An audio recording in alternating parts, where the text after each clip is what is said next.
এই গাছগুলো যদি কোনো প্রয়োজনীয় গাছ হতো তাহলে এগুলা নিয়ে সবাই পরে থাকতো কত আনন্দে মেতে, কিন্তু এগুলা একটা বন্যাত্ম গাছ।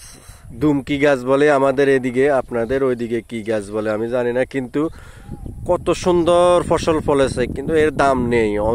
উল্টা যে জমিনটাকে নষ্ট করতেছে সবাই এটাই ভাবতে আছে, কিন্তু এর কোনো কদর আমাদের কাছে নাই বা আমাদের এই দিকে নাই। যদি কোনো ওষুধি গাছ হতো, যদি কোনো প্রয়োজনীয় গাছ হতো তাহলে এর কদর হতো অনেক, কিন্তু কোনো ওষুধীয় গাছও না, কোনো দরকারি গাছও না, এই জন্য এই গাছের কোনো দাম নেই। আমাদের এই দিকে জমিনগুলোতে দেখেন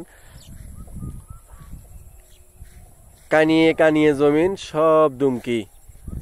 এই দুমকির জন্য ফসল পর্যন্ত বেফুল হয়ে যায়, ফসল নষ্ট করে দেয়। দেখেন এই জমিনটাতে কিন্তু ফসল করেছিল, ফসলটা এই দুমকিয়ে নষ্ট করে দিছে। দুমকিটার কিন্তু কত বড় হয়েছে দেখেন, দানও এত বড় হয় না ওষুধ দিয়ে, তারপর নানান ধরনের ইয়ে করেও ধানকে এত বড় করতে পারে না। কিন্তু এই জমিনটার দেখেন, এই যে অনেক জমিন এরকম, একটা দুইটা না, অনেকগুলা জমিন এরকম হয়ে রয়েছে, কিন্তু ফসল হলে এরকম হতো না। এটা আল্লাহর একটা রহমতও হতে পারে, জানি না কি। তবে ভালো লাগলে সবাই লাইক কমেন্ট শেয়ার করে দিবেন।